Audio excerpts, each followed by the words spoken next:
Hi everyone, আজকে তোমাদের সাথে একটা ছোট্ট রেসিপি শেয়ার করব। আর রেসিপিটা শেয়ার করার আগেই তোমাদের কাছে একটু ক্ষমা চেয়ে নিলাম, কেননা আমার ভিডিওর ব্যাকগ্রাউন্ডের অনেক সাউন্ড হচ্ছে, কিছু করার নেই আমার। এই যে আনাজগুলো ছোটো ছোটো করে কেটে নিয়েছিলাম, তারপর চিড়েটা আগে দিয়ে ভিজিয়ে রেখেছিলাম, ভিজিয়ে মানে জলটা ফেলে দিয়েছিলাম, নাহলে বেশি ঘেটে যেত।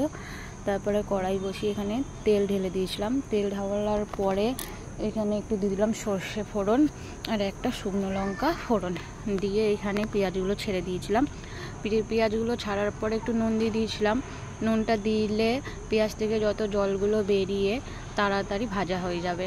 ভাজা হয়ে যাওয়ার পরে এখানে সবজিগুলো দিয়ে দিয়েছিলাম। দেওয়ার পরে সবজিগুলো একটু নেড়াচাড়া করে নিয়ে এখানে মশলাপাতিগুলো দিচ্ছিলাম আস্তে আস্তে, নুন, হলুদ আর একটু সামান্য লঙ্কার গুঁড়ো দিয়ে আবার একটু নাড়াচাড়া করে আমি ঢেকে রেখেছিলাম।